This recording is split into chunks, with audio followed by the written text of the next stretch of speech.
deməli, toplu birinci hissə 2025-ci il situasiya 1-ə baxaq. Nihat dostuna zəng etmək istəyir. 7 rəqəmli telefon nömrəsinin son 3 rəqəmini yaddan çıxarıb, telefon nömrəsinin son 3 rəqəmindən biri B, digərindən A-dan 2 vahid böyük, o birisindən C-dən 3 vahid kiçikdir. Bu rəqəmlər B kvadrat bərabərdir AC şərtini ödəyir. Davamını oxumuram heç. Təzədən bir də oxumağa çalışıram.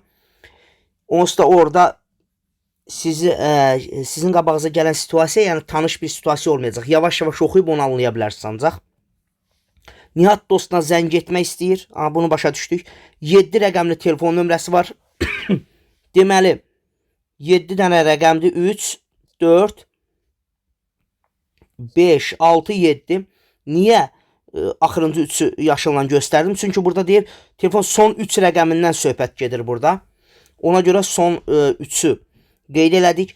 Son 3 rəqəmdən biri B-dir, amma mən bilmirəm hansı B-dir, hansı A-dır, hansı C-dir.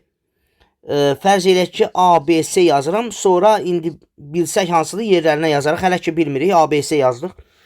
Deyir ki, B A-dan 2 vahid böyükdür.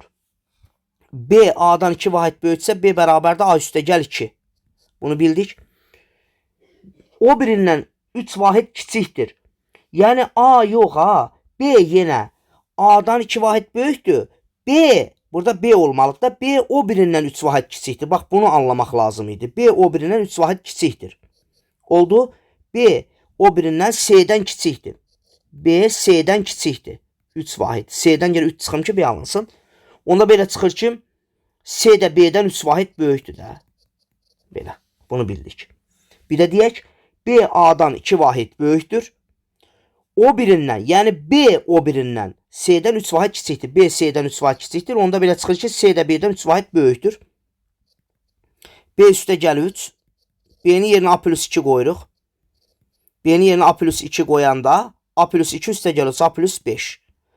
Deməli, B A plus 2-dir, C də A plus 5-dir. Aha.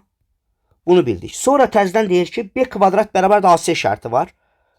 B kvadrat bərabər də A vur C. B-nin yerinə mən A plus 2 yazıram. C-nin yerində A plus 5 yazıram. İndi burada bunu vurub, müxtəsər eləsək, vurub atsa A kvadrat plus 4A plus 4. A kvadrat plus 5A. A kvadratlar gedir. 5A'dan 4A çıxanda A eləyir. A 4'dür. A 4'dür. B də A plus 2'dir, 6'dır. C'dəki A plus 5'dir.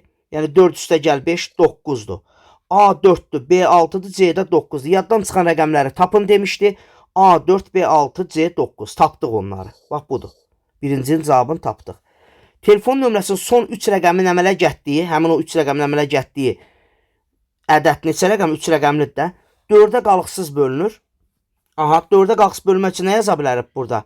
Biz nə yazmaq olar? 4-ə qalıqsız bölmək üçün 496 yazsaq 4-ə qalıqsız bölünür. Başqa nə yazmaq olar? 964 yazsaq 4-ə qalıqsız bölünür. Son 3 rəqəmin əmələ gətdiyi ən böyük ədəd tapın. Ən böyük ədəd 964-dür. 4-ə bölünür. Həmçində son 3 rəqəmin əmələ gətdiyi ən böyük ədəddir. Deməli, o birisi də 964 oldu. İstəsəz videonu saxlayıb, yavaş-yavaş bir də həmin hissələri təkrar eləyərsiniz. Dosta zəng edən Nihat onunla 20 dəqiqə fasiləsiz danışır. 20 dəqiqə danışır. Burada yazıb ki, hər dəqiqə 3 qəpikdir. Hər dəqiqə 3 qəpikdir. Onda 20 dəqiqə 20 vur 3 bərabər də 60 qəpik eləyir. Deməli, o 20 dəqiqə danışıq 60 qəpik verməlidir. Amma burada gör nə deyir? 10 dəqiqədən artıq danışırsansa, aha, 10 dəqiqədən artıq danışsan, Nihat həqiqətən də 10 dəqiqədən artıq danışıb, 20 dəqiqə danışıb. Onda nə olur?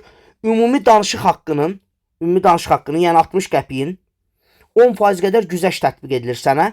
Onda səndən nə qədər pul alınır? 90% qədər pul alınır. 60 qəpik vermirsən, 10% güzəşt edir, 90% qədər pul alınır.